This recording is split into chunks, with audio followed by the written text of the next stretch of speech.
Hello friends, how are you. Hope आप सभी लोग अच्छे होंगे। अब हम अपनी वीडियो सीरीज़ को आगे कंटिन्यू करते हैं। वीडियो सीरीज़ को आगे कंटिन्यू करने से पहले मैं आपको बता दूं, आज मैं आप लोगों का एक न्यू लेसन या न्यू सब्जेक्ट ओपन कर रहा हूं अकॉर्डिंग टू सब्सक्राइबर। उन लोगों की डिमांड है कि मैथमेटिक्स और रीजनिंग के पोर्शंस को भी स्टार्ट किया जाए, और अभी एग्ज़ाम की कंडीशंस को देखते हुए भी ये समझ में आ रहा है कि मैथमेटिक्स और रीजनिंग का स्टार्टअप ज़रूरी हो गया है, क्योंकि अभी हाल ही में जो आने वाले एग्ज़ाम्स हैं वो आरआई रेवेन्यू इंस्पेक्टर का एग्ज़ाम है, इसके अलावा पटवारी, इसके अलावा असिस्टेंट डायरेक्टर एवं सीजीपीएससी प्रीलिम्स का एग्ज़ाम होने वाला है। तो हम तेज़ी तेज़ी से अब वीडियो को बनाएंगे और वीडियो से अच्छी तरीके से पढ़ने की कोशिश करेंगे। और वीडियो को के बारे में आज जो इंट्रोडक्टरी फॉर्म में मैं आपको बता दूं, आज हम पढ़ेंगे मैथमेटिक्स के सेक्शन में नंबर सिस्टम पढ़ने जा रहे हैं। उससे पहले मैं आपको ये बताऊंगा कि C G P S C prelims में सी सैट पेपर का क्या सिनेरियो रहा था 2015 में, और किस तरीके से क्वेश्चंस आ सकते हैं आर आई और पटवारी लेवल पे, क्या एक क्वेश्चंस आते हैं। और एक चीज़ मैं आपको मैथमेटिक्स स्टार्ट करने से पहले मैं एक चीज़ बता दूं कि याद रखिएगा, पब्लिक सेक्टर कमीशन के द्वारा जो एग्ज़ाम कंडक्ट कराया जाता है उसमें जो मैथमेटिक्स और रीजनिंग में मैथ्स का जो लेवल रहता है वो एज़ कम्पेयर टू व्यापम कम रहता है। व्यापम में मैथमेटिक्स का जो लेवल रहता है वो एज़ कम्पेयर टू पीएससी बेहतर रहता है। तो इस चीज़ को आप ध्यान में रखते हुए, क्योंकि वो वनडे एग्ज़ाम्स होते हैं, उसमें one fight one shot game रहता है, इसलिए उनका जो एप्टीट्यूड और मैथमेटिक्स रहता है वो थोड़ा सा एक उसको अपग्रेड लेवल दिया जाता है। तो और पीएससी में वो चीज़ नहीं है। तो सबसे पहले स्टार्ट करने से पहले मैं आपको बता दूं कि सीजीपीएससी के एग्ज़ाम जो हैं, सीजीपीएससी के एग्ज़ाम्स में सीजी प्रीलिम्स का एग्ज़ाम, और आपको मैं बता दूं एक चीज़ और, आज हम नई टेक्नोलॉजी और नई तकनीकी के तहत पढ़ने की कोशिश करेंगे। शायद ये इससे आपको और बेहतर समझ में आए। बीच बीच में मैं कुछ लेक्चर्स या कुछ क्लासेस वर्ड में भी लेते रहूँगा। कुछ क्लासेस को मैंने सोचा है स्पेशली मैथमेटिक्स को यदि मैं आपको ऐसे समझाऊँ तो ज़्यादा बेहतर होगा। तो इस चीज़ को ध्यान रखिएगा। सीजी प्रीलिम्स के बारे में हम स्टडी करते हैं। CG prelims writing, hand writing को थोड़ा सा समझने की कोशिश कीजिएगा, इसमें उतना बेहतर लिख पाना पॉसिबल नहीं होता है। सीजी प्रीलिम्स में सबसे पहले मैं आपको बता दूं पेपर नंबर 2 के बारे में आपको बता दूं। पेपर नंबर 2 जो है वो सीसैट से रिलेटेड है। सिविल सर्विसेज एप्टीट्यूड टेस्ट कहा जाता है, सीसैट को सिविल सर्विसेज एप्टीट्यूड टेस्ट कहा जाता है।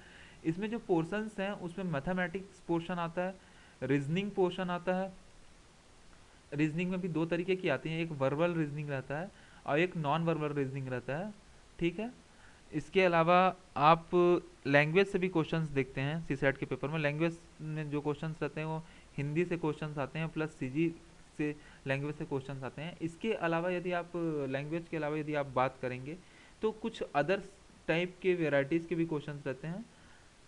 वो आपको पूरा, मैं एक चीज़ बता दूँ, पिछले साल हाल ही 2015 में क्या सिनेरियो रहा था। 2015 में मैथमेटिक्स से आने वाले नंबर ऑफ क्वेश्चंस जो थे वो 25 के अप्रॉक्स रहे थे। मैथ से जो नंबर ऑफ क्वेश्चंस आते 25, और वर्बल और नॉन वर्बल रीजनिंग को मिला के टोटल नंबर ऑफ क्वेश्चंस 40 थे।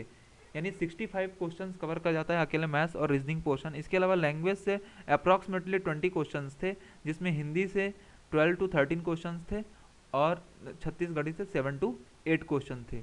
इस प्रकार से टोटल नंबर ऑफ क्वेश्चन जो होते हैं 20 क्वेश्चन कवर कर लेता है लैंग्वेज सेक्शन। अब आप देखेंगे 40 + 20 60 एंड 25 85। अब बचे रेस्ट 15 क्वेश्चन। रेस्ट 15 क्वेश्चन अलग अलग सब्जेक्ट में अलग अलग पोर्शंस में कुछ वेरिएशंस को कवर कर लेता है। दैट मीन्स कहने का ये मतलब है कि कुछ क्वेश्चंस मैथ्स में कभी कभी ज़्यादा आते हैं, कुछ क्वेश्चंस रीजनिंग में आते हैं ज़्यादा, कुछ क्वेश्चंस लैंग्वेज में ज़्यादा आ जाते हैं। तो इस तरीके से मैं आपको एक रफ तौर पे मैंने आपको बता दिया कि सी सैट का क्या सिनेरियो रहा है। अब ये क्यों अभी इम्पोर्टेंट है, इसका रीज़न क्या है। अभी आरआई की वैकेंसीज आने वाली हैं, पटवारी की भी वैकेंसीज आने वाली हैं, इसके अलावा असिस्टेंट डायरेक्टर का एग्ज़ाम होने वाला है, इसके अलावा सीजी प्रीलिम का भी एग्ज़ाम होने वाला है। तो इस चीज़ को ध्यान में रखते हुए हमें एप्टीट्यूड और मैथ्स के सिलेबस को थोड़ा जल्दी हम पढ़ें या जल्दी करें तो ज़्यादा बेहतर होगा। अब इसमें एक चीज़ मैं आपको बता दूं, आरआई पटवारी और असिस्टेंट डायरेक्टर का जो इसमें इसमें स्पेशली सीसैट सेक्शन का मजबूत होना बहुत ज़रूरी है। ये हमारे लिए एक अच्छी अपॉर्चुनिटी है। अभी एक एक एज फॉर इन्फॉर्मेशन अभी 70 नए ब्लॉक्स बने हैं। तो वनडे एग्ज़ाम्स जो होते हैं जो व्यापम कंडक्ट कराता है वो अभी मे बी होने के बहुत ज़्यादा चांसेस हैं। अभी मतलब लास्ट ईयर से शायद वैकेंसीज उतनी ओपन नहीं हो पाई, जिसकी वजह से एग्ज़ाम्स उतने नहीं हुआ, बट आने वाले इन फ्यूचर 1-2 सालों में काफ़ी हद तक नई वैकेंसीज निकलेंगी, जिसमें काफ़ी लेवल तक एग्ज़ाम्स होंगे। अब हम आते हैं सीधा टॉपिक पे आज हम पढ़ने जा रहे हैं मैथ्स में आज हम पढ़ेंगे। हम स्टार्ट कर रहे हैं नंबर सिस्टम से, स्टार्ट करने की कोशिश कर रहे हैं। नंबर सिस्टम से जब स्टार्ट करेंगे तो संख्या पद्धति नंबर सिस्टम 1। नंबर सिस्टम में हम क्या क्या चीज़ें देखेंगे, तो मैं एक रफ बता दूं आपको। सबसे पहले हम नंबर्स के बारे में जानेंगे कि कितने तरीके के नंबर्स होते हैं, क्या क्या रोल होता है, कौन इंटीजर नंबर होता है, कौन पूर्ण संख्या, पूर्णांक संख्या, और कौन सी ऋणात्मक संख्या, धनात्मक संख्या है, विषम संख्या, सम संख्या, that means odd number, even number, something something. इसके अलावा हम एक सेकंड चीज़ जो देखेंगे वो डिविजिबिलिटी कॉन्सेप्ट देखेंगे। डिविजिबिलिटी कॉन्सेप्ट विभाजनीयता के नियम को देखेंगे। डिविजिबिलिटी कॉन्सेप्ट विभाजनीयता नियता के कॉन्सेप्ट को देखेंगे, विभाजनीयता के कॉन्सेप्ट को देखेंगे। इसके अलावा हम कुछ फार्मूलाज देखेंगे। वो फार्मूला, पहले जो फार्मूला रहेंगे वो नंबर सिस्टम से रिलेटेड रहेंगे, और कुछ फार्मूला जो रहेंगे वो आपको मल्टीप्लिकेशन, डिवाइडेशन, एडिशन और सब्सट्रैक्शन से रिलेटेड रहेंगे। कुछ वैदिक मैथमेटिक्स की चीज़ों को भी आपको कवर करने की कोशिश की जाएगी। तो आप पूरे सेक्शंस को ध्यान में रख के स्टडी करें। और एक रिक्वेस्ट और है आप लोगों को, एक मतलब एक सजेशन है मेरा, एट ड्यूरेशन ऑफ लर्निंग ज़रूरी ये होता है कि जब भी आप वीडियो लेक्चर्स देखें तो एटलीस्ट आप वीडियो लेक्चर्स को देखते समय जो चीज़ें बताई जा रही हैं आप उनको स्किप ना करें, तो ज़्यादा बेहतर है। स्किप करेंगे तो चीज़ें आपको प्रॉपर वे में समझ में नहीं आएंगी, पहली बात। दूसरी बात यह है कि जब भी आप चीज़ें पढ़ने की कोशिश करें, आप कम वीडियो देखिए, कम आप लेक्चर कीजिए, पढ़िए, लेकिन आप जिस भी लेक्चर कीजिए कंप्लीट कीजिए, ये आपके लिए बेनिफिशियल रहेगा। तो आज हम ये चीज़ स्पेशली देखने वाले हैं। तो एक बार मैं आपको पूरा डिटेल बता दूं कि हमने क्या क्या देखा। हमने इस पूरे अभी 5 मिनट के सेशन या 10 मिनट के सेशन में हमने ये देखा कि सीजी प्रीलिम्स का जो एग्ज़ाम है इसमें एक पेपर नंबर 2 होता है जिसे सिविल सर्विसेज एप्टीट्यूड टेस्ट कहा जाता है। इसमें मैथमेटिक्स आते हैं, रीजनिंग आती है, लैंग्वेज आते हैं और अदर्स आते हैं। मैथमेटिक्स में 25 क्वेश्चन, रीजनिंग में वर्बल और नॉन वर्बल में 40 क्वेश्चन आए हैं, लैंग्वेज में हिंदी एवं छत्तीसगढ़ी, सॉरी, हिंदी में 12 क्वेश्चन और छत्तीसगढ़ी से 7 से 8 क्वेश्चन, यानी टोटल नंबर ऑफ 20 क्वेश्चन को कवर करते हैं। इसके अदर्स में यदि आप देखेंगे तो 15 क्वेश्चन ऐसे होते हैं जो किसी भी पोर्शन में अप्स एंड डाउन हो सकते हैं। इसमें आईपीसीएस के भी क्वेश्चन आ जाते हैं, कुछ इंटरपर्सनल कम्युनिकेशन स्किल्स, तर्क कथन, कारण कथन, निष्कर्ष, इसकी चीज़ें भी आ जाती हैं। डिसीजन मेकिंग से भी क्वेश्चन आते हैं। अब आज जो हम क्वेश्चन देखने वाले हैं, आज हम मैथ्स देखने वाले हैं। मैथ्स में नंबर सिस्टम देखने वाले हैं। मैथ्स में टोटल मैं आपको बता दूं एक आइडिया के लिए कि मैं आपको 25 से 30 टॉपिक कवर करूंगा, और मैं भी कोशिश रहेगी कि हम 30 वीडियो में चीज़ों को पूरी तरह से कंपाइल करके पूरी चीज़ों को अच्छे तरीके से समझ लें। तो ज़रूरी यह है कि आपके डेडिकेशंस की बहुत ज़्यादा ज़रूरत है कि आप जब भी स्टडी करें पूरे लेक्चर्स को पूरा कूल होकर काम होकर पूरा लेक्चर्स को आप प्रॉपर वे में देखेंगे तो वो आपके लिए ज़्यादा बेनिफिशियल रहेगा। ठीक है, अब हम स्टार्ट करते हैं मैथ से नंबर सिस्टम। नंबर सिस्टम में हाँ, नंबर सिस्टम मैथ्स में हम आज स्टडी करने जा रहे हैं नंबर सिस्टम। इसे कहा जाता है संख्या पद्धति। संख्या पद्धति, तो सबसे पहले मैं आपको एक चीज़ बता दूं। सबसे पहले हम ये जानेंगे कि प्राकृत संख्या क्या होती है, नेचुरल नंबर क्या होता है। What do you mean by natural number, या प्राकृतिक संख्या क्या होती है। नेचुरल नंबर में जैसा कि मैं आपको एक बेसिक के तौर पर रैपिड रिवीजन करा दे रहा हूँ, जो आपने छोटी क्लासेस में क्लास 1 से लेकर 10 तक पढ़ा है। 1 से लेके इनफाइनाइट प्लस इनफाइनाइट तक की सभी संख्याएं क्या कहलाती हैं, नेचुरल नंबर कहलाती हैं। नेचुरल नंबर मतलब एन, इसे एन से रिप्रेजेंट करते हैं। एक चीज, एक फैक्ट के तौर पे यदि आप स्मॉलेस्ट नेचुरल नंबर देखेंगे तो 1, और बिगेस्ट यदि आप नेचुरल नंबर देखना चाहेंगे तो वो इनफाइनाइट है। ठीक है, अब इस पूर्ण संख्याएं, प्राकृतिक संख्या के बाद पूर्ण संख्याएं को कहा जाता है होल नंबर। होल नंबर कहा जाता है whole number. N plus zero, that means natural number में जब जीरो का एडिशन हो जाता है तो वो किस चीज को रिप्रेजेंट करता है, वो नेचुरल नंबर को रिप्रेजेंट करता है। दैट मीन्स सभी पॉजिटिव नंबर्स जो होते हैं, सभी ऑल पॉजिटिव नंबर्स किस में आते हैं, सभी पूर्ण संख्या होल नंबर में आते हैं। इसके अलावा हम आगे बढ़ते हैं इंटीजर नंबर। यहाँ पे याद रखने वाली बात है, एक होती है पूर्ण संख्या, एक होती है पूर्णांक संख्या। पूर्ण संख्या में क्या होता है, सिर्फ पॉजिटिव वैल्यूज आती हैं। इंटीजर नंबर यानी कि पूर्णांक संख्या में माइनस नेगेटिव से लेके प्लस नेगेटिव दोनों की चीज आती है, यानी कि माइनस इन्फाइनाइटी से लेके प्लस इन्फाइनाइट तक की सभी वैल्यूज जो कंसिडर होती हैं वो इंटीजर नंबर में कंसिडर होती हैं। इसके अलावा हम यदि आगे बढ़ते हैं तो हम देखते हैं रैशनल नंबर या परिमेय संख्या का क्या मतलब होता है। इसे फ्रैक्शनल नंबर भी कहा जाता है। Those type of number which is represented by P upon Q form, that means कि ऐसी संख्या जिसे हम पी अपॉन क्यू के फॉर्म में लिख सकते हैं, where Q is not equal to zero, जहाँ पे क्यू जीरो नहीं है। कहने का मतलब 2/3, 3/4, 5/6, ये इस प्रकार की जो संख्या है सब क्या कहलाती हैं, परिमेय संख्या। यदि आप नेगेटिव पॉजिटिव में देखेंगे तो -3, -2, 1, 2 ये सब क्या होंगे, इंटीजर नंबर। यदि आप पूर्ण संख्याओं की बात करेंगे तो 1, 2, 8, 9 ये सभी क्या होंगी, पूर्ण संख्या। और नेचुरल नंबर 1 से लेकर इनफाइनाइट तक के सभी नंबर। अब रेशनल नंबर के अलावा जो नेक्स्ट चीज होती है इरेशनल नंबर, ये एक इंपॉर्टेंट चीज होती है कि हमें रेशनल नंबर और इरेशनल नंबर में डिफरेंस पता होना चाहिए। इरेशनल नंबर अर्थात अपरिमेय संख्या, रेशनल नंबर को कहा जाता है परिमेय संख्या, परिमेय संख्या, और इरेशनल नंबर को कहा जाता है अपरिमेय संख्या। अपरिमेय संख्या ऐसी संख्या जिनको हम पी अपॉन क्यू के फॉर्म में रिप्रेजेंट नहीं कर सकते हैं, यानी कि पी अपॉन क्यू फॉर्म में हम उसे प्रदर्शित नहीं करते हैं। जैसे कि √2, √3, √4, √5, इस तरीके से √2 +-2 के फॉर्म में जितने भी प्राइम नंबर हैं, प्लस वो यदि एक वर्गमूल के फॉर्म में है तो वो अपरिमेय संख्या होगी। जैसे हो गया √7, √9, √11 इस तरीके की। ठीक है, एक चीज और आती है, यानी कि रैशनल नंबर मैंने आपको बताया, नेचुरल नंबर, उसके बाद मैंने आपको बताया whole number, integer number, rational number, परिमेय संख्या, इरेशनल नंबर, अपरिमेय संख्या। अब मैं आपको बताने जा रहा हूँ इमेजनरी नंबर से आप क्या समझते हैं। इमेजनरी नंबर दैट मीन्स काल्पनिक संख्या। इमेजनरी नंबर, इमेजनरी नंबर ऐसे नंबर जिनको हम आयोटा के फॉर्म में रिप्रेजेंट करते हैं। दैट मीन्स यदि अंडर रूट के अंदर -1 या अंडर रूट के अंदर कोई नेगेटिव वैल्यूज है तो वो चीज इमेजनरी नंबर को रिप्रेजेंट करती है। Minus under root -1 equal to iota होता है, आयोटा स्क्वायर इक्वल टू -1 होता है, iota cube equal to I होता है, और आयोटा की पावर 4 इक्वल टू 1 होता है। ये एक आप एक जनरल फॉर्म में आप इस चीज को याद रखिएगा। ठीक है, इमेजनरी नंबर। तो जैसे आयोटा के क्यूब को आपको यदि रिप्रेजेंट करना है तो आप आयोटा के क्यूब को, ये -i होगा, आयोटा के क्यूब को आप रिप्रेजेंट करने के लिए आयोटा स्क्वायर इंटू आयोटा के फॉर्म लिखेंगे। और आप जानते हैं कि आयोटा स्क्वायर क्या होता है, -1 इंटू आई, दैट मीन्स ये -i। इस तरीके से आप चीज़ों को मेमोराइज कर सकते हैं। तो इस प्रकार से मैंने आपको क्या बताया, natural number, whole number, integer number, rational number, irrational number and imaginary number. Last आ जाते हैं रियल नंबर, जो सभी चीज़ों को इंक्लूड करता है केवल इमेजनरी नंबर को छोड़ करके। यानी रियल नंबर में क्या क्या चीज़ें आती हैं, natural number, whole number, integer number, rational number, irrational number.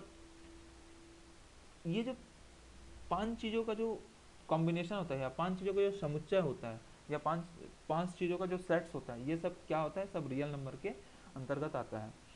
ठीक है, तो हम इस चीज़ को और बेहतर तरीके से समझने के लिए हम एक चीज़ आपको बता दें कि हम इसको अभी वेन डायग्राम से देखेंगे कि कौन सी चीज़ें किस चीज़ को इंक्लूड करता है। उससे पहले मैं आपको एक बार फिर से रिवाइज करा दूं कि सबसे पहले मैंने आपको बताया प्राकृतिक संख्या क्या होती है। प्राकृतिक संख्या मैंने आपको नेचुरल नंबर बताया, नेचुरल नंबर 1 से लेके प्लस इनफाइनाइट तक की पूरी संख्या जो होती है वो प्राकृतिक संख्या होती है, 1 2 3 4 5 6 7 8 ऐसे सो ऑन करते हुए। फिर उसके बाद पूर्ण संख्या बताया मैंने, ऑल पॉजिटिव नंबर्स, मतलब that means natural number plus zero, जिसमें जीरो ही शामिल होता है वो पूर्ण संख्या होती है। इंटीजर नंबर जिसमें पॉजिटिव और नेगेटिव दोनों वैल्यूज शामिल होती हैं। रैशनल नंबर जिसको हम पी अपॉन क्यू के फॉर्म में लिख सकते हैं, Q do not equal to zero, जैसे 2/3, 3/4, 5/6 इसके फॉर्म में। अब इरेशनल नंबर की बात करते हैं तो अपरिमेय संख्या, अपरिमेय संख्या को पी अपॉन क्यू जो कि इक्वल नहीं है या पी अपॉन क्यू के फॉर्म में जिसको हम नहीं लिख सकते हैं वो क्या कहलाती हैं, इरेशनल नंबर कहलाती है। √2, √3, √5, √7, √11 ये सभी चीज़ें क्या है, ये सभी चीज़ें रिप्रेजेंट करती हैं अपरिमेय संख्या को। अब बात करते हैं इमेजनरी नंबर। इमेजनरी नंबर ऐसे होते हैं जिनको अंडर रूट के अंदर यदि कोई नेगेटिव वैल्यूज है तो वो इमेजनरी नंबर को रिप्रेजेंट करता है। आयोटा इक्वल टू होता है under root -1, iota square equal to होता है -1, iota cube equal to -i, iota की पावर 4 इक्वल टू 1। अब आप रियल नंबर की बात करते हैं तो रियल नंबर में natural number, whole number, integer number, irrational number, rational number ये सभी चीज़ें शामिल होती हैं। इस प्रकार से मैंने आपको एक रफ तौर पे आपको सभी चीज़ें बता दी। अब हम आगे देखेंगे कि वेन डायग्राम में हम चीज़ों को कैसे समझेंगे, वेन डायग्राम से कैसे हम इस चीज़ को जानने की कोशिश करेंगे। तो वेन डायग्राम में जानने से पहले मैं आपको ऊपर मैं एक चीज़ लिख रहा हूँ, यहाँ लिख रहा हूँ रियल नंबर। रियल नंबर मतलब वास्तविक संख्या। वास्तविक संख्या, वास्तविक संख्या को समझने के लिए ज़रूरी ये है कि हम पहले ये इसका एक वेन डायग्राम देखें। वेन डायग्राम कुछ किस तरीके का रहेगा, वेन डायग्राम थोड़ा कुछ इस तरीके का रहेगा। सॉरी, थोड़ा और बेहतर बनाओ तो ज़्यादा बेहतर होगा हमारे लिए। ये जो है इसमें रैशनल नंबर शामिल हो रहा है, भिन्नात्मक संख्याएं।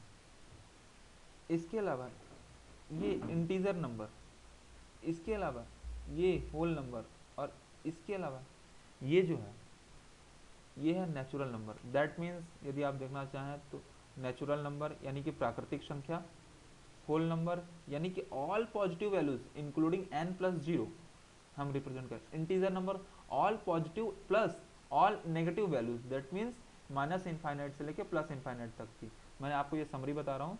रैशनल नंबर, रैशनल नंबर वो चीज़ें होती हैं जिसे हम p अपॉन क्यू के फॉर्म में लिख सकते हैं। और यदि आप बात करेंगे ई रैशनल नंबर की आती है, जो कि वास्तविक संख्या को रिप्रेजेंट करता है √2, √3, √7, √11, √13 अप्रॉक्स। इस तरीके की सभी चीज़ें क्या आती हैं, ये सब इरेशनल नंबर कहलाते हैं। तो दैट मीन्स आपको ये समझ में आ गया कि वास्तविक संख्या क्या होती है। अब हम इसके बाद नंबर सिस्टम को तकरीबन हम नंबर से रिलेटेड सभी चीज़ों को जान के, अब हमें थोड़ा सा बेसिक तौर पे क्या पता होना चाहिए। हमें बेसिक तौर पे ऑड नंबर क्या होता है, इवन नंबर क्या होता है, प्राइम नंबर क्या होता है, डिविजिबल नंबर क्या होता है, भाज्य संख्या जिसको आप बोल सकते हैं, भाज्य संख्या क्या होता है। प्राइम नंबर मतलब होता है अभाज्य संख्या, इवन नंबर मतलब सम संख्या, ऑड नंबर मतलब विषम संख्या। विषम संख्या दैट मीन्स 1, 3, 5, 9। ये इवन नंबर मीन्स 0, 2, 4, 6, 8 के फॉर्म में जिसको लिखा जा सकता है।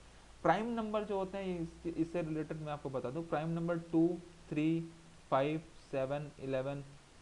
प्राइम नंबर वे नंबर होते हैं जो या तो खुद से डिवाइड होते हैं या फिर दो से डिवाइड हो जाते हैं। तो ऐसे ऐसे जो नंबर्स होते हैं वो क्या कहलाते हैं, प्राइम नंबर कहलाते हैं। या तो खुद खुद की संख्या से डिवाइड होंगे या तो वन से डिवाइड होंगे। और यदि टू के केस की बात करें तो वो टू सिर्फ टू से, एकमात्र ऐसा इवन नंबर है जो एक प्राइम नंबर है, वो कौन सा, स्मॉलेस्ट डिजिट कौन सा है, टू है। ठीक है। अब एक एक बात, एक चीज ये आती है कि जो एक है या वन, ना तो एक भाज्य संख्या है और ना ही अभाज्य संख्या है। कहने का मतलब ना तो वो डिविजिबल नंबर है ना तो वो प्राइम नंबर है। ठीक है, इतनी चीजें होप आप लोगों को क्लियर हो गई होंगी। अब हम आगे बढ़ते हैं। प्राइम नंबर में हमने देख लिया 2, 3, 5, 7, 11, 13। फिर मैं आपको बता दूंगा कि प्राइम नंबर जब हम थोड़ा सा इन डेप्थ में देखेंगे या फैक्चुअल नॉलेज में देखेंगे तो मैं आपको ये भी बताऊंगा कि प्राइम नंबर में टोटल नंबर ऑफ डिजिट्स 1 से लेकर 25 तक कितने होते हैं, 1 से लेकर 50 तक कितने होते हैं, फिर 1 से लेकर 100 तक कितने होते हैं, ताकि आप जो एग्ज़ाम हॉल में या एग्ज़ाम पेपर में जो भी क्वेश्चंस आते हैं उसको आप सीधे रैपिड तरीके से कर लें, है ना। तो अब ये चीज़ें हो गई आपकी तकरीबन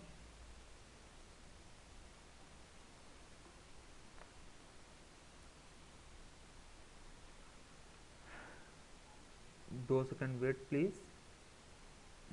बेहतर तरीके से करेंगे। हम्म,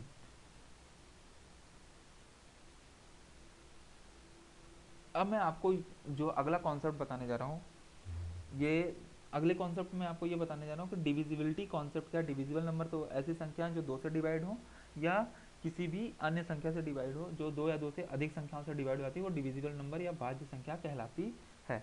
तो होप आपको ये सब चीज़ें लगभग पूरी तरह क्लियर हो गई होंगी।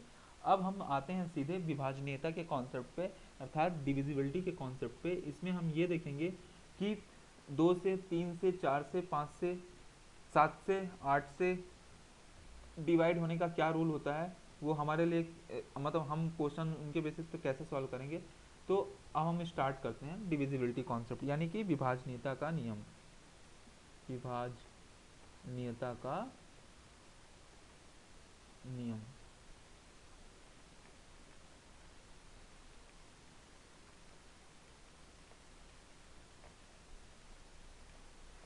डिविजिबिलिटी कॉन्सेप्ट, डिविजिबिलिटी कॉन्सेप्ट में सबसे पहले हम देखेंगे दो से डिवीजन को देखेंगे।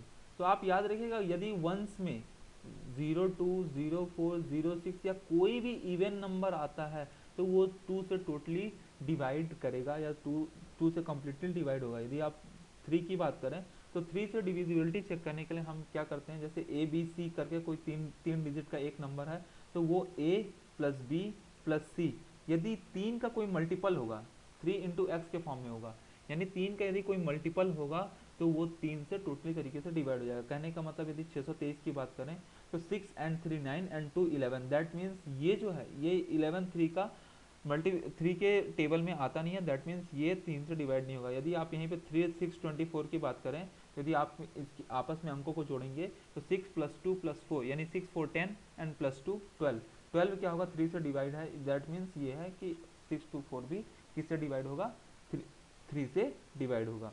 4 से डिविजिबिलिटी का कॉन्सेप्ट ये है कि ए बी सी डी यदि 4 डिजिट की कोई नंबर है, यदि सी और डी यानी कि लास्ट के वंस और टेंस यदि 4 से डिवाइड हो जाते हैं कम्प्लीटली तो वो टोटली 4 से डिवाइड हो जाएगी।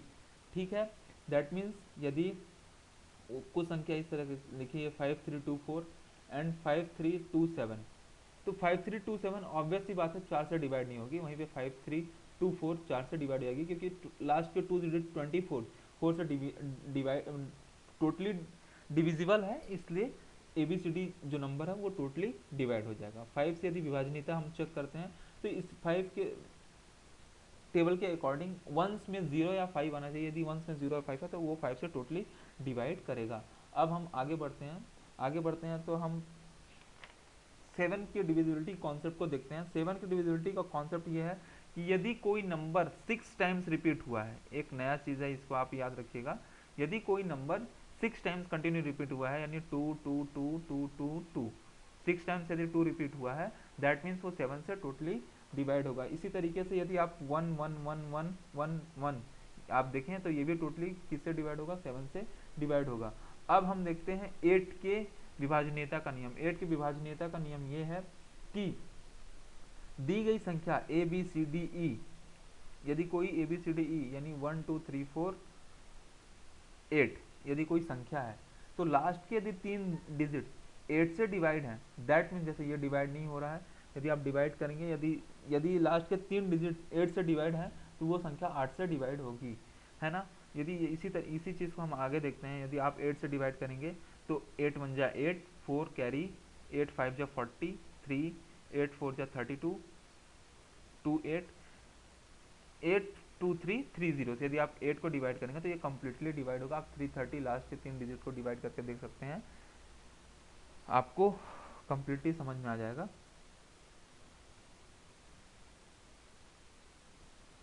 ठीक है,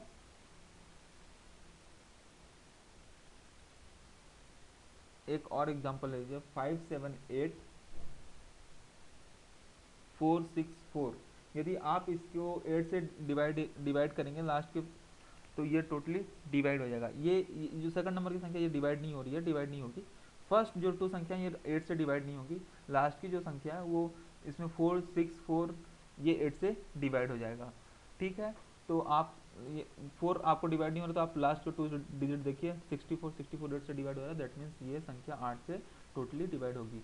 11 का एक कॉन्सेप्ट देख लें, 10 के लिए ऑब्वियस सी बात है कि लास्ट में 0 आना चाहिए तो वो 10 से डिवाइड होगा। इसके पहले 9 से यदि आप डिविजिबिलिटी चेक करना चाहते हैं, 9 से यदि आपको डिविजिबिलिटी चेक करना है तो 9 से डिविजिबिलिटी चेक करने का कॉन्सेप्ट है कि यदि कोई भी नंबर्स का आपस का एडिशन यदि 9 हो, दैट मीन्स यदि 36 का आपस का एडिशन क्या है 9 है, यदि 9 देता है तो वो टोटली कम्प्लीटली 9 से डिवाइड होगा। अब हम आगे बढ़ते हैं, हम देखते हैं 11 से डिविजिबिलिटी का कॉन्सेप्ट। ABCD यदि ABCDEF यदि ऐसी संख्या है तो इवन प्लेसेस पे यानी ऑड प्लेसेस पे रखी हुई वैल्यू का एडिशन और इवन प्लेस पे रखे हुए वैल्यू का एडिशन, दोनों का ऑड और इवन का जो सब्सट्रैक्शन है, यदि 0 11 22 या 11 का कोई भी मल्टीपल हुआ तो वो टोटली 11 से डिवाइड होगा। कहने का मतलब है यदि आप ऐसा देखना चाहें तो जैसे एक संख्या लिखता हूं मैं 1361052, यदि आप इस चीज़ को देखेंगे तो देखिए ऑड ऑड प्लेसेस देखते हैं 1 3 5 यानी कि 2 प्लस शून्य प्लस 6 + 1, यानी 6 2 8 एंड 9, यहाँ कितना हो रहा है 9। अब आप इवन प्लेसेस पे देखिए 5 6 एंड 3 9, ये भी कितना हो रहा है 9, यानी ऑड और इवन दोनों पे कितना हो रहा है 9। यदि आप दोनों का सब्सट्रैक्शन देखेंगे 9 - 9 0, यानी अगर 0 दिया है यानी कि वो संख्या 11 से डिवाइड होगी। ये हो गया डिविजिबिलिटी का कॉन्सेप्ट। तो लगभग मैंने आपको 2-3 चीज़ें बता दी। 2-3 चीज़ों के तौर पे एक बार मैं आपको पूरी चीज़ों को रिकॉल करा दूं ताकि आपको बेहतर तरीके से और हो। मैंने आपको इस स्लॉट में, इस चीज़ में आपको ये बताया कि डिविजिबिलिटी का कॉन्सेप्ट क्या है, डिविजिबिलिटी का, जिसमें आपको 2 से बताया, 2 से लास्ट में वंस जो उनके वंस है इसमें 0 2 0 4 0 6 0 8 या 0 आना चाहिए। यदि 3 से डिविजिबिलिटी का कॉन्सेप्ट देखना तो a + b + c, 3 का कोई मल्टीपल होना चाहिए, तो आपको वो पता चलेगा। अब 6 2 3 दिया हुआ है, जैसे 6 2 3 यदि आप 3 से डिवाइड करके देखें तो आपको डिवाइडिंग होगा, तो वहीं पे 6 2 4 डिवाइड हो जा रहा है, क्योंकि उनका एडिशन 12 होता है, 12 3 से डिवाइड होता है, इसलिए 4 हमको मिलता है, ये टोटली डिवाइड हो जा रहा है। अब 4 से यदि हम डिवाइडेशन को देखते हैं तो ABCD यदि 4 अंक का डिजिट है तो लास्ट के 2 डिजिट C और D हैं, C और D 4 से 7 यदि डिवाइड हो जाते हैं तो कंप्लीट पूरी होल नंबर ABCD टोटली किससे डिवाइड हो जाएगी, 4 से डिवाइड हो जाएगी। 5 का कॉन्सेप्ट है, वंस में 0 या 5 आना चाहिए। 7 का कॉन्सेप्ट है, 6 टाइम्स यदि कोई भी एक नंबर डिजिट रिपीट होता है तो वो 7 से डिवाइड होगा। 8 से डिविजिबिलिटी का कॉन्सेप्ट ये है कि यदि ABCDE ऐसे 5 डिजिट की कोई संख्या लिखी हुई तो 1 2 3 4 8, जैसे यदि आप उसको देखेंगे डिवाइड करके तो 8 से डिवाइड नहीं है, क्योंकि इसके लास्ट 3 डिजिट देखते हैं, लास्ट 3 डिजिट 3 4 8 है, अगर लास्ट के 3 डिजिट 3 4 8 से डिवाइड नहीं हो रहा है, दैट मीन्स ये टोटली संख्या डिवाइड नहीं होगी। इसी तरीके से आप यदि 4 6 4 को देखेंगे तो वो 8 से टोटली डिवाइड हो जा रही है, इसलिए ये जो संख्या है ये टोटली 8 से डिवाइड होगी। 10 का कॉन्सेप्ट ये है कि वंस में 0 आना चाहिए। 9 का कॉन्सेप्ट ये है कि उनके नंबर के आपस में एडिशन जो होने चाहिए 9 होना चाहिए, ताकि इससे हमें ये पता चलता है कि वो 9 से डिविजिबल है या नहीं। 11 से विभाजनीयता को चेक करने का एक नया रूल है, ऑड नंबर पे प्लेसेस पे बैठे हुए सभी नंबर्स को आप ऐड कीजिए, इवन नंबर पे बैठे हुए सभी प्लेसेस के नंबर को आप ऐड कीजिए, और ऑड एवं इवन नंबर के को आपस में सब्सट्रैक्ट करते हैं जब आप ऑड इवन दोनों को सब्सट्रैक्ट करने पे आपको यदि वैल्यू 0 या 11 या 22 या उसी के अप्रॉक्स यदि कोई वैल्यू मिलती है तो वो टोटली 11 से डिवाइड हो जाती है। तो फर्स्ट लॉट में आपको बेसिक तौर पे मैंने आपको ये चीज़ें क्लियर कर दी, आपको होप विभाजनीयता का भी कॉन्सेप्ट समझ में आ गया होगा। अब हम इस सीरीज को कंटिन्यू तेज़ी से आगे बढ़ाते हुए हम आगे चलते हैं नए चीज़ों पे। नए चीज़ जो हैं वो नई चीज़ जो हम डिस्कस करने जा रहे हैं वो चीज़ रिलेटेड हैं फार्मूलाज से। फार्मूलाज में आपको सबसे पहले बता दूं कि नंबर के एडिशंस भी पूछते हैं, इसके पहले मैं आपको कुछ फैक्ट्स भी बताऊंगा, वो फैक्ट्स आपके लिए बहुत इंपॉर्टेंट रहेंगे, वो फैक्ट्स भी आपको तरीके से याद रखना है। देखिए वो फैक्ट्स में जाने से पहले मैं आपको एक फार्मूला की एक लिस्ट तैयार करके दे दूं जो आपके लिए बहुत इंपॉर्टेंट रहेगी। इन सब चीज़ों को आप ध्यान से करिएगा, ये आपके लिए बहुत बेनिफिशियल है। फार्मूलाज में देखते हैं, फार्मूलाज में हम देखने जा रहे हैं, सबसे पहले हम देखते हैं कि प्राकृतिक संख्याओं का योग क्या होता है, नेचुरल नंबर का एडिशन का फॉर्मूला क्या होता है, नेचुरल नंबर के एडिशन का फॉर्मूला, नेचुरल नंबर के एडिशन का फॉर्मूला कहा जाता है ना कि 1 से लेकर 6 तक की सभी संख्याओं का एडिशन कितना होता है, ऐसे भी क्वेश्चन आते हैं, है ना। प्रथम n प्राकृतिक संख्याओं का योग, तो फॉर्मूला ही लिखेंगे, प्रथम n प्राकृत संख्याओं का योग, प्रथम n प्राकृतिक संख्याओं का योग की यदि आप बात करेंगे तो n n+1/2, दैट मीन्स यदि नेचुरल नंबर के क्रमागत नेचुरल नंबर के यदि आप एडिशंस की बात करते हैं तो n n+2, दैट मीन्स यदि आप एग्जाम्पल के तौर पे देखना चाहें तो 2 1 2 3 4 5, टोटल नंबर ऑफ n की वैल्यू कितनी है यहाँ पे 5, तो आप इस फॉर्मूले में पुट कीजिए 5 × 5 + 1/2, दैट मीन्स 5 × 6/2, दैट मीन्स 15। यदि आप ऐड करके देखेंगे तो 2 + 1 3, 3 and 3 6 and 4 10 and 5 15, इसको आप ऐड करते हैं तो ये भी 15 मिलता है, दैट मीन्स ये फॉर्मूला राइट है, करेक्ट है। आप याद रखिएगा पहला नंबर का फॉर्मूला नेचुरल नंबर के एडिशन, प्रथम n प्राकृतिक संख्याओं का योग। अब हम आगे बढ़ते हैं, इसमें हम आगे बढ़ते हैं तो हम देखते हैं प्रथम n सम प्राकृतिक संख्याएं, n सम प्राकृतिक संख्याओं का योग कहा जा रहा है, जो ऊपर लिखा है पूरा वही रहेगा, n प्राकृतिक संख्या सम संख्याओं का योग। तो उसके लिए फॉर्मूला होता है n n+1, n+1/2 था वो n+1/2 हट जाएगा, n प्लस वन बस बचेगा। दैट मीन्स यदि आप देखना चाहें 2 4 6 8 का एडिशन देखना चाहें तो नंबर ऑफ इसमें इवन नंबर यदि आप देखेंगे तो कितने दिख रहे हैं, n की वैल्यू कितनी दिख रही है 4। तो 4 इंटू 5 अपॉन 2 दैट मीन्स 2 टू जा 4 यानी 5 टू जा 10। यदि आप इनको ऐड करके देखेंगे, नंबर ऐड करके देखते हैं, 2 नहीं सॉरी यहाँ पे थोड़ा सा गड़बड़ हो गया। 4 इंटू 5 यदि आप ऐड करके देखते हैं आपको यहाँ पे 20 दिखता है। आप इन एडिशन इसको ऐड करके देख सकते हैं, 8 plus 4 12 and 6 18 and 2 20। That means ये फॉर्मूला भी हमारा करेक्ट है। इसके बाद हम आगे बढ़ते हैं, आगे में हम देखेंगे प्रथम n विषम संख्याओं का योग, विषम संख्याओं का पूरा फॉर्मूला वैसे प्रथम n विषम संख्याओं का योग यदि देखते हैं, विषम संख्याओं का योग का फॉर्मूला होता है n स्क्वायर। यदि आप देखना चाहें तो 1 3 5 7 यदि हैं तो इसमें नंबर ऑफ टर्म्स n कितने हैं 4, 4 का स्क्वायर क्या होता है 16 अकॉर्डिंग टू फॉर्मूला। यदि आप 7 plus 5 12, 12 plus 3 15 and 16, that means ये फॉर्मूला भी हमारा करेक्ट है। अब हम आगे बढ़ते हैं, n विषम संख्या प्राकृतिक संख्याओं का योग हमने देख लिया। अब हम देखते हैं n प्राकृतिक संख्याओं के वर्गों का योगफल। n प्राकृत संख्याओं के वर्गों का योगफल।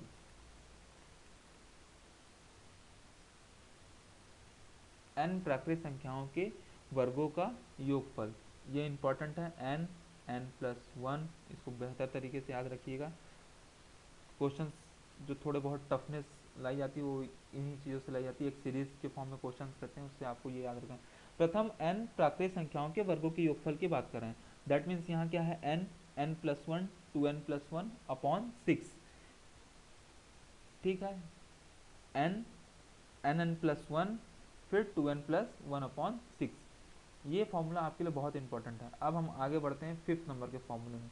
फिफ्थ नंबर के फॉर्मूला जो है हमारा वो प्रथम n प्राकृतिक संख्याओं के घनों का योग है। प्रथम n प्राकृतिक संख्याओं के घनों का योग की बात कर रहे हैं, घनों यानी कि एडिशन ऑफ क्यूब्स, घनों का योग। इसका फॉर्मूला बहुत इंपॉर्टेंट है, इसको भी याद रखिएगा। n n प्लस वन का होल स्क्वायर अपॉन 2। इस चीज़ को हम यहाँ पे लिखूँ तो ज़्यादा बेहतर होगा, यहाँ से समझिएगा आप। ये मैं ये लिखना चाह रहा था n n plus one upon 2 का होल स्क्वायर, ये फॉर्मूला जो है रिलेटेड है, ठीक है। प्रथम n प्राकृतिक संख्याओं के घनों का योग। अब हम चीज़ों को और बेहतर तरीके से समझने के लिए एक दफ़े और देख लेते हैं। मैंने आपको क्या क्या बताया, मैंने आपको सबसे पहले बताया कि प्रथम n प्राकृतिक संख्याओं का योग क्या होता है। प्रथम n प्राकृतिक संख्याओं का योग होता है n n n plus one upon 2, जिसमें 1 2 3 4 5 को मैंने एग्जांपल लेके आपको बता दिया। प्रथम n सम प्राकृतिक संख्याओं के अंकों का योग क्या होता है n n प्लस वन होता है, ये मैंने आपको एक एग्जांपल के तौर पे लेके मैंने आपको बता दिया। इसके अलावा n विषम प्राकृतिक संख्याओं के योग क्या होता है, इसका होता है n square, n square n square, जैसे 1357 n स्क्वायर 1357 के रिस्पेक्ट में हम यदि चेकआउट करते हैं तो हमको फॉर्मूला एकदम सही दिखाई देता है। n प्राकृतिक संख्याओं के वर्गों का योगफल की बात करेंगे तो n n n plus one 2n plus one upon 6, ये फॉर्मूला होता है। अब n प्राकृतिक संख्याओं के घनों का योग, इसको याद रखिएगा, ये घन है, घनों का योग, घनों का योग, घनों का योग फॉर्मूला देखेंगे, ये फॉर्मूला जो आपको दिखता है वो n n plus one n n plus one फिर क्लोज ब्रैकेट होल में अपॉन 2 का होल स्क्वायर, ये आपको फॉर्मूला याद रखना है। ये सभी चीज़ें आपको एग्ज़ाम में क्वेश्चन के ड्यूरेशन में आपको काफ़ी हद तक हेल्प कराएंगी, ठीक है। अब हम आगे बढ़ते हैं, आगे में हम आज देखने वाले हैं कंटिन्यूएशन में सम प्राकृतिक समांतर संख्याओं का योग, जैसे 2 2 4 6 8 ऐसे करते करते संख्याएं लिखी हुई हैं और तकरीबन 20 तक लिखी हुई हैं।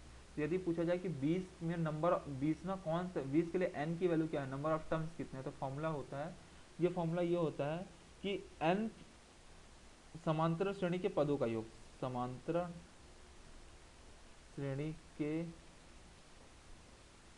पदों का योग। ये बहुत इंपॉर्टेंट फॉर्मूला है, n/2, n/2, 2a plus n minus 1d, n/2 2a plus n minus 1d। अंतिम पद का फॉर्मूला क्या होता है ये भी आप जान लीजिए, a plus n minus 1d, where a प्रथम पद, n टोटल नंबर, टोटल पद, टोटल संपूर्ण पद, डी सर्वांतर। यदि आप कोई भी सीरीज समांतर श्रेणी में है या नहीं है, इस चीज का जस्टिफिकेशन डी के बेसिस पे ही करते हैं। ये आप देखिए 2 से 4, 4 से 6, 6 से 2, इसमें डिफरेंस कितने का दिख रहा है आपको, 2 का दिख रहा होगा। दैट मीन्स यहाँ पे, यहाँ इस कंडीशन के लिए डी क्या है, 2 है। इस कंडीशन के लिए ए क्या है, ए यहाँ पे 2 है। यदि आप यहाँ के एन श्रेणियों पदों के योग की बात करें तो लास्ट टर्म क्या था हमारा, 20 था। 20, तो अब यहाँ पे दोनों फॉर्मूला है। 20 के लिए आप नंबर ऑफ टर्म्स निकालेंगे, 20 के लिए प्रारंभिक नंबर क्या है 2 प्लस n माइनस 1, इसके बाद d की वैल्यू कितनी है 2, तो 20 equal to 2 plus 2n minus 2, that means ये 2 से ये 2 कैंसिल, n इक्वल टू क्या हमें मिला 10। अब इस n इक्वल टू 10 की वैल्यू को हम कहाँ रखेंगे, n/2 के प्लेस पे, मतलब समांतर श्रेणी के पदों के योग में फॉर्मूला में रखेंगे। तो n/2 कितना हो गया 5, 2 इंटू ए की वैल्यू कितनी दी हुई है, ए की वैल्यू दी हुई है 2, प्लस एन की वैल्यू कितना दिया हमने निकाला है 10 माइनस 1, डी की वैल्यू कितनी दी है 18, मतलब 2, that means 5 into 4 plus 9 into 2, यानी कि ये आप ऐड करेंगे 18 और 4 22, और 25 इंटू 22, यानी कि 22 पंचा 110, 110 इसका एडिशन होगा। ये आपको अच्छे तरीके से पता होना चाहिए। इस तरीके से मैंने आपको एक क्वेश्चन में सॉल्व करके बता दिया कि किस तरीके का ये पैटर्न होगा। अब ये तो हो गई बातें ऐसे फार्मूलाज की जो एक बेसिक लेवल पे काम करते हैं। अब हम नेक्स्ट वीडियो में, इस वीडियो को हम यहीं पे एंड करते हैं। नेक्स्ट वीडियो में हम ये देखेंगे कि इंपॉर्टेंट फार्मूलाज क्या हैं, फार्मूलाज के बेसिस पे अब हम आगे वाले में क्वेश्चंस भी देखेंगे। क्वेश्चंस मैं आपको बोल के बताऊंगा और कुछ लिखने को बोलूँगा, आप उसको रैपिड तरीके से लिखते चलेंगे मैक्सिमम क्वेश्चंस को, और उसके जो मेन पॉइंट्स दिया रहेगा क्रक्स, मैं उसको क्वेश्चन में वहाँ पे लिखूंगा और फिर मैं सॉल्यूशन सॉल्व करूँगा और आपको बताने की कोशिश करूँगा। ठीक है सर, धन्यवाद। अच्छे से पढ़िए और चीज़ों को बेहतर तरीके से समझने की कोशिश कीजिए। वीडियो को कंप्लीट देखिए, कम वीडियो देखिए लेकिन बेहतर तरीके से वीडियो को देखिए, ताकि वीडियो जो आपके लिए फॉर्म किया जा रहा है उसका आप पूरी तरीके से बेनिफिट्स उठा सकें। ठीक है, थैंक यू।